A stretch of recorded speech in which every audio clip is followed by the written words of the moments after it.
بسم اللہ الرحمن الرحیم۔ السلام علیکم۔ حضرت سری سختی رحمۃ اللہ علیہ جو بڑے درجے کے اولیاء اللہ میں سے ہیں، حضرت جنید بغدادی رحمۃ اللہ علیہ کے شیخ ہیں، وہ فرماتے ہیں کہ جب تک تمہیں گناہوں سے ڈر لگتا ہو اور گناہ کر کے دل میں ندامت پیدا ہوتی ہو، اس وقت تک مایوسی کا کوئی جواز نہیں۔ ہاں، یہ بات بڑی خطرناک ہے کہ دل سے گناہ کا ڈر مٹ جائے اور گناہ کرنے کے بعد دل میں کوئی ندامت پیدا نہ ہو اور انسان گناہ پر سینہ زوری کرنے لگے اور اس گناہ کو جائز کرنے کے لیے تعویلیں کرنا شروع کر دے۔ البتہ جب تک دل میں ندامت پیدا ہوتی ہو، اس وقت تک مایوسی کا کوئی راستہ نہیں، یعنی نا امیدی کی طرف مت جاؤ کیونکہ امید کے راستے بے شمار ہیں، تاریکی کی طرف مت جاؤ کیونکہ سورج موجود ہے، لہذا توبہ کر لو تو گناہ سب معاف ہو جائیں گے۔ شیطان مایوسی پیدا کرتا ہے اور جب تک اللہ تعالیٰ نے توبہ کا دروازہ کھولا ہوا ہے تو پھر مایوسی کیسی؟ آج کی ویڈیو میں آپ کو بتاؤں گا کہ اپنی زندگی سے مایوسی کو کیسے ختم کیا جا سکتا ہے، لہٰذا آپ سے گزارش ہے کہ ویڈیو کو بغیر اسکپ کیے پوری ضرور دیکھیے گا اور ویڈیو کو لائک اور شیئر بھی کیجیے اور کمنٹس میں یہ ضرور بتائیے گا کہ میری یہ ویڈیو آپ کو کیسی لگی۔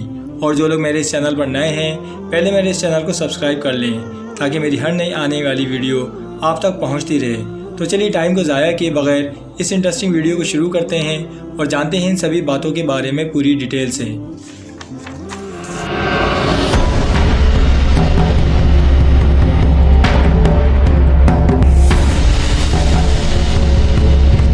کہیں کہ ہمارا رب اللہ ہے، پھر اس پر جم جائیں، ان پر فرشتوں کا نزول ہوتا ہے، نہ کوئی غم کرو نہ کوئی خوف، خوشیاں مناؤ جنت کی جن کا تم سے وعدہ کیا گیا تھا۔ اللہ کی ربوبیت پر جب انسان کو یقین ہو جاتا ہے، میرا رب اللہ ہے، انسان کے لیے نہ پھر کوئی کھٹکا، نہ کوئی خطرہ، نہ کوئی خوف۔ جو کچھ ہو رہا ہے اللہ کے حکم سے ہو رہا ہے، اللہ کے حکم کے بغیر تو پتہ بھی نہیں ہلتا۔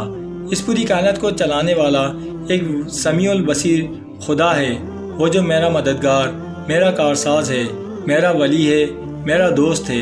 اللہ اہل ایمان کا ولی ہے، ساتھی ہے، پشت پناہ ہے، حمایتی ہے۔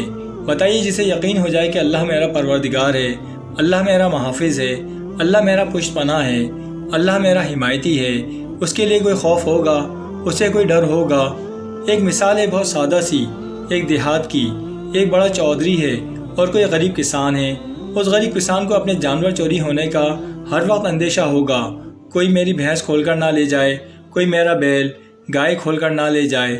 لیکن اگر جس کے بارے میں سب کو یہ معلوم ہو کہ وہ جو بڑا چودھری ہے وہ اس کا دوست ہے، اس بھینس پر کوئی ہاتھ ڈالے گا، اس کسان کو اپنے جانور چوری ہونے کا کوئی ڈر ہوگا نہیں، کیونکہ وہ بڑا چودھری یہاں کا سردار ہے، سب کو معلوم ہے کہ وہ میرا دوست ہے، کوئی میرے خلاف اقدام نہیں کر سکتا۔ اس دنیا میں یہ بہت چھوٹی سی بات ہے، اگر آپ کے دلی اطمینان اور دلی سکون کا باعث بن سکتی ہے تو ذرا تصور کیجئے کہ اگر یقین ہو کہ اللہ میرا مددگار ہے اور یہ یقین ہو کہ اللہ ہر وقت میرے ساتھ ہے، پھر کوئی خوف اور کوئی ڈر ہوگا؟ کوئی شے اللہ سے بالاتر ہے، کوئی قوت اس سے زیادہ طاقتور ہے، کوئی اس کے ارادے کو بدلنے والا ہے، کوئی اسی معیشت کے آڑے آنے والا ہے۔ یہی بات آپ صلی اللہ علیہ وسلم نے بتائی ہے۔ یہ ایمان کا حاصل ہے کہ دیکھو، اچھی طرح سے اس بات کو ذہن نشین کر لو، اگر تمام انسان مل کر تمہیں کوئی نقصان پہنچانا چاہیں نہیں پہنچا سکتے، مگر جو کچھ اللہ نے لکھ دیا ہو، اور تمام انسان مل کر تمہیں کوئی نفع پہنچانا چاہیں نہیں پہنچا سکتے، مگر وہ شے جو اللہ نے طے کر دی ہے۔ ذرا تصور کیجئے، ذرا سوچئے، اگر ہمارا دل اس حدیث پر ٹھکا ہوا ہو تو کسی سے ڈر ہوگا یہ مجھے نقصان نہ پہنچا دے، یہ میری رپورٹ خراب نہ کر دے، یہ میرے انکریمنٹ نہ رکوا دے، یہ میرا یہ نقصان نہ پہنچا دے۔ اس کا ڈر، اس کا ڈر، اس کا خوف، اس کا خوف، اس کی خوشامد، اس کے سامنے جا کر طرح طرح سے اپنی عزت نفس کو ذلیل کروانا، یہ سب کچھ کیوں کرتا ہے انسان؟ جب وہ یہ سمجھتا ہے کہ اس کے ہاتھ میں میرا کوئی نفع ہے، اس کے ہاتھ میں میرے لیے کوئی ضرر ہے، یہ مجھے کوئی تکلیف پہنچا سکتا ہے، یہ کوئی مجھے نقصان پہنچا سکتا ہے، یہ کوئی میرا کام بنا سکتا ہے، یہ کوئی میری ضرورت پوری کر سکتا ہے، تو اسی کا نام شرک ہے۔ جہاں آپ نے یہ سمجھا کہ غیر اللہ کے اندر کوئی طاقت موجود ہے، وہی شرک ہے۔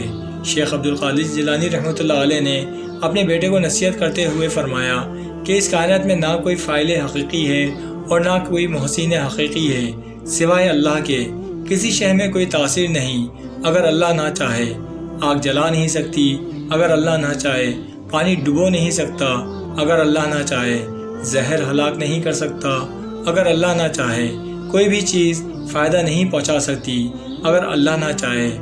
در در پر کیوں جاتے ہو؟ سب کے سامنے کیوں ہاتھ پھیلاتے ہو؟ ایک اللہ سے مانگو، ایک اللہ کے سامنے سجدہ ریز رہو۔ اللہ کے سوا کوئی معبود نہیں، وہی سب کو پالنے والا اور وہی سب کچھ دینے والا ہے۔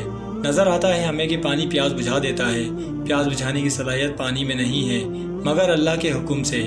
کھانا بھوک مٹا دیتا ہے، بھوک مٹانے کی صلاحیت کھانے میں نہیں مگر اللہ کے حکم سے۔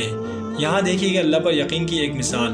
حضرت موسیٰ علیہ السلام کے سامنے سمندر آ گیا اور قوم پیچھے دیکھتی ہے کہ گرد و غبار کا طوفان ہے۔ معلوم ہوا کہ فرعون اپنے لشکر کے ساتھ آ گیا اور لمحہ بہ لمحہ وہ قریب آ رہا ہے۔ پوری قوم نے موسیٰ علیہ السلام سے کہا کہ اے موسیٰ علیہ السلام، ہم تو پکڑے گئے۔ موسیٰ نے کہا نہیں، میرے ساتھ میرا رب ہے، وہ راستہ دے گا۔ بتائیے کہاں ہے راستہ؟ نظر آ رہا تھا۔ یہ ہے ایمان بالغیب۔ راستہ نظر نہ آئے تب بھی اللہ پر یقین اور ایمان ہے۔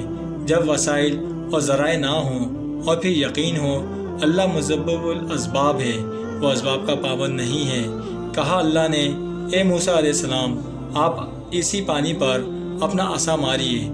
جب موسیٰ علیہ السلام نے پانی پر عصا مارا تو اللہ پاک کے حکم سے موسیٰ علیہ السلام اور ان کی قوم کے لیے سمندر میں راستے بن گئے۔